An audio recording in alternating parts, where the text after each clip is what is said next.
সেই মহান মনিবের দরবারে অন্তরে অন্তরস্থল থেকে শুকরিয়া আদায় করছি। বলি আলহামদুলিল্লাহ। আলহামদুলিল্লাহ। দীর্ঘদিন ধরে পিতামাতার প্রতি সন্তানের হক সম্পর্কে আলোচনা করেছি। পিতামাতার প্রতি সন্তানের দায়িত্ব এবং কর্তব্য সম্পর্কে দীর্ঘদিন আলোচনা হয়েছে। আজকের আলোচনার ইচ্ছা যে সন্তানের প্রতি মা বাবার হক, যে সন্তানের প্রতি মা বাবার কিছু হক আছে। তার মধ্যে 10টি হক সন্তানের প্রতি মা বাবার 10টা হক। 1 নাম্বার,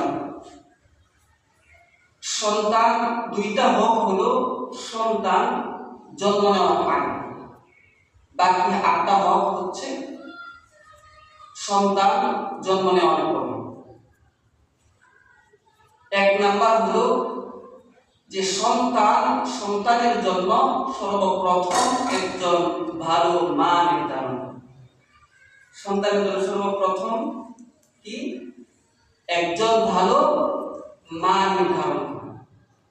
সন্তান জন্মের আগে 2টা দায়িত্ব, তার মধ্যে 1 নাম্বার হলো কি? যে সন্তান যে জন্ম হবে তার জন্য সন্তানের হক হচ্ছে একজন ভালো মা। এটা হচ্ছে এখন মাকে আনতে হলে, সন্তানের মাকে আনতে হলে প্রথমে কি করতে হবে? বিবাহ করতে হবে, বিয়ে করতে হবে। তো এই বিয়েটা যুবক এবং বুড়ো বয়স্ক সকলের জন্য এই আলোচনা শোনা জরুরি। যারা বিয়ে করছি তো করছি, আর যারা করি নাই তাদের জন্য প্রয়োজন। যারা করেছি তাদের সন্তান সন্ততিকেও বিবাহ করাতে হবে, বিবাহ দিতে হবে। এই জন্য সকলের জানা প্রয়োজন, সকলের জানা দরকার। তো 1 নাম্বার হচ্ছে মা বাবার কর্তব্য, মা বাবার দায়িত্ব হচ্ছে সন্তানের জন্য একজন ভালো মা নির্ধারণ। ভালো মা নির্ধারণ করতে হলে বিবাহ করতে হবে। এখন দেখা যায় বিবাহের ক্ষেত্রে বউ দেখতে দুলাভাইকে পাঠায়, বড় ভাইকে পাঠায়, ছোট ভাইকে পাঠায়। এরকম না সমাজে? দুলাভাইকে, বড় ভাইকে, ছোট ভাইকে বউ দেখার জন্য পাঠানো, কন্যা দেখার জন্য পাঠানো হারাম। কিন্তু সমাজে এই প্রচলনটা এখনো আছে। বোন জামাইয়ের যদি বউ পছন্দ না হয় তাহলে বিয়ে শেষ, বিয়ে আর হবে না, এরকম না বিষয়টা? বোন জামাইকে আগে দেখতে হবে, বলে নাউজুবিল্লাহ। বোন জামাইকে কথাগুলো স্মরণ রাখবেন, মনে রাখবেন। যদিও এখানে আজকে যে কথাগুলো বলবো একটু মাঝে মাঝে তিক্ত হবে, আল্লাহ কুমুরুন ওয়ালাউ কানা, যদিও হক কথা তিক্ত হয়, এটা হয়, কিন্তু এটাই হচ্ছে বাস্তব, এটাই সত্য। আপনার ছেলেকে বিয়ে করাবেন, আপনি বিয়ে করবেন, আপনার জামাইকে পাঠাবেন অথবা আপনার বোন জামাইকে পাঠাবেন, আপনার কপাল খাইছে। এই সংসারে কোনোদিন শান্তি হবে না, অশান্তি আর অশান্তি। দুলাভাইকে পাঠাইছো তোমার বউ দেখার জন্য, দুলাভাইয়ের দেখে তো পছন্দ হয়েছে, বোন যে তুমি তার কাছে একটা বিয়ে দিছ, এটা তো কারণ স্ত্রী, কিন্তু তোমার জন্য যে বউ দেখে আইছে খুবই সুন্দর, তার তো পাক দিয়ে আটকেছে এখানে, তার নজর গেছে এইখানে।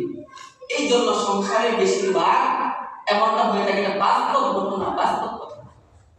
এই জন্য বড় ভাই বোন এমনকি নিজের বাবা বউ দেখতে আগে যাবে না, মহিলারা মা যাবে, বোনরা যাবে, এবং ছেলে যে ছেলে বিয়ে করবে সর্বপ্রথম সে নিজে বউ দেখবে, এটা সুন্নাত। এটা কি সুন্নাত? ছেলে বিয়ে করবে, ছেলের যদি পছন্দ হয় তাহলে দুলাভাইয়ের পছন্দ হোক, বড় ভাইয়ের পছন্দ হোক, ছোট ভাইয়ের পছন্দ হোক, কেউ পছন্দ না হোক, ছেলের বউ পছন্দ হয়েছে, বাস এটাই নির্ধারণ করতে হবে, এটাই বিয়ে হবে। কারণ সংসার করবে ছেলে এবং মেয়ে। ছেলের পছন্দ হয় নাই বউ, দুলাভাইয়ের পছন্দ হয়েছে, অন্য মানুষের পছন্দ হয়েছে, কিন্তু ছেলের বউ এটা পছন্দ হয় নাই, এই সংসারে কোনোদিন শান্তি হবে না, অশান্তি সৃষ্টি হবে। এখন বউ দেখলেন, বিয়ে পছন্দ হয়ে গেল। বউ দেখার পরে আমরা অনুষ্ঠান করি, যৌতুক করি কিনা? যৌতুক চাই। যৌতুক নেওয়া হারাম, এটা আমরা জানি, নতুন করে আলোচনা করার কোনো কিছু নাই। যৌতুক চাওয়া হারাম, কিন্তু যৌতুক আমি চাইনি। ব্যয়ের কাছে একটা আবদার, যেহেতু যৌতুক দিচ্ছি না, ছেলের সাথে 100-200 মানুষ আসবে, তাদেরকে আপ্যায়ন করবে, এরকম আলোচনা হয় তো হয় না? সুতরাং ছেলের বাড়িতে অলিমা হবে, মেয়ের বাড়িতে কোনো খাদ্য কোনো কিছু হবে না। এটা ইসলামে নাই, এটা ইসলামে জায়েজ না। অলিমা হবে ছেলের বাড়িতে, মেয়ের বাড়িতে কোনো খাবার দাবার না।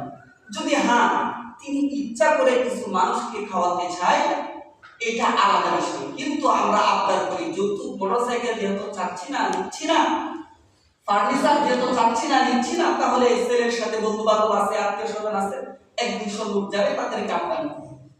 এটা হারাম, এটা জায়েজ না। সুতরাং অলিমা হবে ছেলের বাড়িতে। বরযাত্রী নিয়ে যাবেন, ঠিক আছে, কিন্তু তাদের বাড়িতে খাওয়া দাওয়া এটা ঠিক না। আমরা খাই, এটা ওনারা ইচ্ছাকৃতভাবে, কিন্তু কন্ট্রাক্ট করা যাবে না। 100 লোক যাবো, 50 জন যাবো, 200 যাবো, এরকম কন্ট্রাক্ট করা যায় না। ইচ্ছাকৃতভাবে কিছু লোক গেলাম, তারা যদি আপ্যায়ন করে, তারা যদি বলে যে আপনারা আইসেন, 20 জন 50 জন আপনারা আইসেন, কোনো সমস্যা নেই, এরকম যদি বলে তাহলে জায়েজ আছে, কোনো সমস্যা নেই। এরপরে আমরা এগুলো হয়ে গেল।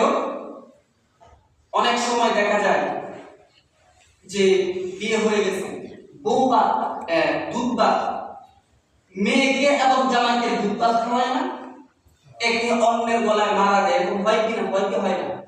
আচ্ছা, মারাটা এটা বিষয় না, কিন্তু দুধ ভাত খাওয়ানো এটা সুন্নাত। ছেলেকে এবং মেয়েকে দুধ ভাত খাওয়ানো কি সুন্নাত। অনেক জায়গায় এরকম দেখা যায় যে দুলাভাইকে বসায় দিয়েছে, দুলাভাই বউকে কি করতেছে? দুধ ভাত খাওয়াইতেছে, একের গলায় আরেকজনের মালা দিতেছে। সারা গঞ্জামায় যখন বেশি খাতির থাকে, একে অপরজনের সাথে বেশি কি থাকে? ফ্রি থাকে, সারা গান ধাক্কা দেয়া গন্ডালায় দিয়ে দিচ্ছে, বাইক করে দেয়া, সে এগুলো করতেছে। ভাবিরা আছে, দাদিরা আছে, নানিরা আছে, তারাও এরকম। এগুলো হারাম, এগুলো জায়েজ নেই। দুধ ভাত খাওয়ানো এটা সুন্নাত। ঘরের ভিতরে পর্দার আড়ালে শুধু মহিলারা থাকবে, শুধু কারা থাকবে? মহিলারা থাকবে, কিন্তু এই কার্যকলাপ করা যাবে না।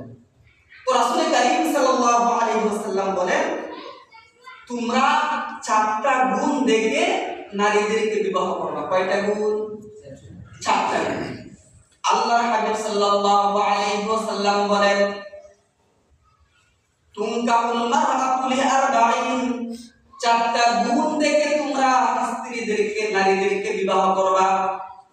1 নাম্বার গুণ হলো ওয়ালি জামালিহা, সৌন্দর্য দেখে তোমরা বিয়ে করবা। 2 নাম্বার হলো ওয়ালি হাসাবিহা, এবং বংশধর দেখে, বংশধর মেয়ে দেখে তোমরা বিবাহ করবা। 3 নাম্বার হলো ওয়ালি মালিহা, 3 নাম্বার হলো তোমরা মালদার দেখে, ধন সম্পদ ওয়ালা দেখে বিবাহ করবা। 4 নাম্বার হলো লিদিনহা, অথবা দিনদার। আল্লাহর হাবিব সাল্লাল্লাহু আলাইহি ওয়াসাল্লাম বলেন, ফাসফার বিযাতিল দিন, তোমরা দিনদারিকে, দিনদার কন্যাকে দেখে তোমরা বিবাহ করবা, আর দিনদারিকে তোমরা প্রাধান্য দিবা। আর দিনদারিকে যদি তোমরা প্রাধান্য না দাও, আল্লাহর হাবিব সাল্লাল্লাহু আলাইহি ওয়াসাল্লাম বলেন, তোমাদের 2 হাতে কোনো বরকত হবে না, বরকত আসবে না। যতই ইনকাম করো, যতই কামাই করো, দিনদারিকে যদি প্রাধান্য না দাও, তাহলে কোনোদিন তোমার ঘরে বরকত, তোমার ধনী হওয়ার কোনো আশঙ্কা থাকবে না। এই জন্য সর্বপ্রথম আল্লাহর হাবিব সাল্লাল্লাহু আলাইহি ওয়াসাল্লাম বলেন, ওয়ালি জামালিহা, সুন্দর দেখে বিয়ে করো। আর 4টা গুণ যদি ওই স্ত্রীর ভিতরে, ওই নারীর ভিতরে থাকে, তাহলে তো কপাল আপনার খুলে গেছে। সুন্দর, ধনী, বংশধর এবং দিনদার, 4টা যদি আপনার গুণে মিলে যায়, তাহলে তো আপনার কপাল কি হয়েছে? খুলে গেছে। কিন্তু সুন্দর না, ধনীও না, ভালো বংশধর না, কিন্তু মেয়েটা দিনদার, মাদ্রাসায় পড়াশোনা করেছে, দাওরায়ে হাদিস পর্যন্ত করেছে। যখন ওই মেয়েটা বালেগ হয়েছে, সে পর্দার ভিতরে থাকে, পর্দায় আবৃত থাকে, বোরকা পরে রাস্তায় চলাফেরা করে, ওই বাড়ি সেই বাড়ি যায় না। বড় হয়েছে কিন্তু আত্মীয় বাড়িতে যায় না, ওইখানে সেইখানে বেড়াতে যায় না। মেয়েটা পর্দাশীল, সুন্দরীও না, ধনীও না, বংশধর না, গরিব মানুষের একটা মেয়ে। সে মাদ্রাসায় পড়ছে কিন্তু তার ভিতরে দিনদারি আছে। আল্লাহর হাবিব সাল্লাল্লাহু আলাইহি ওয়াসাল্লাম বলেন, ওই মেয়েটাকে তুমি দিনদারিকে যদি প্রাধান্য দিয়ে তোমার ছেলের জন্য অথবা তোমার বিবির জন্য তুমি বিয়ে করতে পারো, ফাসফার বিজাতির দিন, তুমি প্রাধান্য দিয়ে যদি তুমি বিয়ে করতে পারো, তাহলে তোমার দুই হাত আল্লাহ পাক রব্বুল আলামিন রহমত দ্বারা ভরপুর করে দিবেন। বলেন সুবহানাল্লাহ। এজন্য দিনদারকে প্রাধান্য দিতে হবে। কিন্তু মেয়েটা দেখছো সুন্দর, বিভিন্ন ভাবে বিভিন্ন কাটিং এর পোশাক পরে সে ঘুরে বেড়ায়, হাটে যায়, বাজারে যায়, যেখানে সেখানে যায়। মাসে 3 দিন বাড়িতে থাকে, 6 দিন নানার বাড়ি, আর 4 দিন খালার বাড়ি, আর 3 দিন ফুফুর বাড়িতে। এরকম হয় কি হয় না? আপনার কন্যা সন্তানটা বড় হয়েছে, বালেগ হয়েছে, বিয়ে বাড়িতে যাইতে দিবেন না, আত্মীয় বাড়িতে সহজে যাইতে দিবেন না। যদিও যায়, মায়ের সঙ্গে দিতে হবে, মা ছাড়া বাবার সাথে দিবেন না, অন্য এক বোনের সাথে দিবেন না, কারোর সাথে দিবেন না। মা আপনার মেয়েটাকে চোখে চোখে রাখবে, হেফাজতে রাখবে। যদি প্রয়োজনে যেতে হয় আত্মীয় বাড়িতে, বিয়ে বাড়িতে যেতে হয়, তাহলে আপনার কন্যা, আপনার মেয়েটাকে আপনার স্ত্রীর সাথে দিতে হবে। কিন্তু পাড়া বেড়ানো মুরগি যদি আপনি বিয়ে করেন, এই মুরগি কোনোদিন আপনার ঘরে ডিম পারবে না, ঠিক না বেটি? এই জন্য দিনদারিকে প্রাধান্য দিতে হবে। মেয়েটা যেভাবে ইচ্ছা সেভাবে কি করে, ঘোরাফেরা করে, যেভাবে ইচ্ছা সেইভাবে চলে, এমন মেয়েকে যদি বিয়ে করো, সুন্দরকে প্রাধান্য দাও, ধনীকে প্রাধান্য দাও, বংশকে প্রাধান্য দাও, তাহলে দিনদারিকে তুমি প্রাধান্য দাও নাই, সুন্দর দেখা সামলা দেখা, কিন্তু শান্তি কোনোদিন তোমার সংসারে আসবে না, শান্তি কোনোদিন হবে না। কপাল যদি ভালো থাকে, 4টা গুণ থাকতে পারে, 2টাও থাকতে পারে, 3টাও থাকতে পারে, ঠিক না বেটি? এই জন্য 1 নাম্বার হচ্ছে আপনার কাছে সন্তানের হক হচ্ছে ভালো একটা মা গড়ে আনতে। দেখুন, মা বাবার প্রতি সন্তানের 1 নাম্বার হক ভালো একটা মা। কথায় আছে না, মা ভালো যার, গায়ে ভালো যার, দুধ ভালো তার। একটা কথায় উপমা আছে না, বাপ ভালো যার, বেটা ভালো, মা ভালো তার জি, গায়ে ভালো তার বাছুর ভালো, দুধ ভালো তার ঘি। এইরকম ভাবে আপনার মেয়ে, আপনার স্ত্রী যদি দিনদার হয়, তাহলে এই দিনদার স্ত্রীর ভিতরে যে সন্তানটা দুনিয়াতে আসবে, ওই সন্তানটাও এরকম ভাবে দিনদার হবে। আর যদি ইটের বাটায় ফরমা যদি বাঁকা থাকে, তেরা থাকে, তাহলে ইট সুদা হয় না, সুন্দর হয় না। কিন্তু আপনার স্ত্রীর ভিতরে যদি দিনদারিত্ব থাকে, তাহলে আপনার স্ত্রীর গর্ভ থেকে যে সন্তান শুরু হবে, সেই সন্তানগুলো উত্তম এবং ভালো সন্তান জন্ম নেবে। এটা হলো 1 নাম্বার। 2 নাম্বার গুণ হচ্ছে সন্তান জন্মের পূর্বে 2 নাম্বার দায়িত্ব হলো, 2 নাম্বার সুন্নত হলো, আপনি বিবাহ করেছেন, বাসর করে একটা সুন্নত আছে। 1 নাম্বার সুন্নত হাদিস শরীফের মধ্যে আসছে, আল্লাহর হাবিব সাল্লাল্লাহু আলাইহি ওয়াসাল্লামের পিতা হযরত আব্দুল্লাহ যখন মা আমিনাকে যখন বিবাহ করলেন, বিবাহ করার পরে সর্বপ্রথম রাত তিনি কপালে তিনি চুমু দিয়েছিলেন। হাদিস শরীফে আল্লাহর হাবিব সাল্লাল্লাহু আলাইহি ওয়াসাল্লাম হাদিস শরীফের মধ্যে ইরশাদ করেন, 1 নাম্বার সর্বপ্রথম সুন্নত হলো স্ত্রীর সাথে সর্বপ্রথম এরকম ভাবে কপালের মধ্যে চুল দেওয়া, ডান হাত দিয়ে চুলের মধ্যে, কপালের যে চুলগুলো আছে চুলের মধ্যে এরকম ডান হাত দিয়ে দৌড়ে সর্বপ্রথম স্ত্রীর কপালে চুমন করা। এরপরে 2 রাকাত স্বামী স্ত্রী দুজনে ওযু করে 2 রাকাত নফল নামাজ পড়া একসাথে, এটা হলো সুন্নাত। এই কাজগুলি তোমরা যদি করো।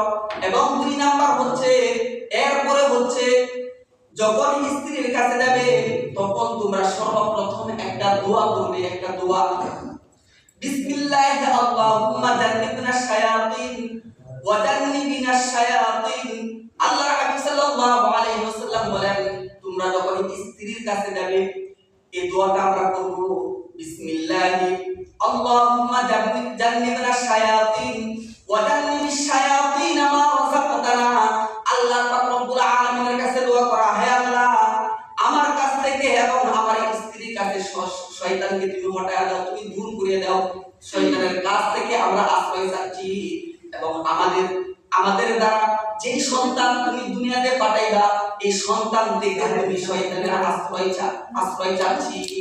এই দোয়াটা পড়াইটা হচ্ছে 2 নাম্বার কর্তব্য।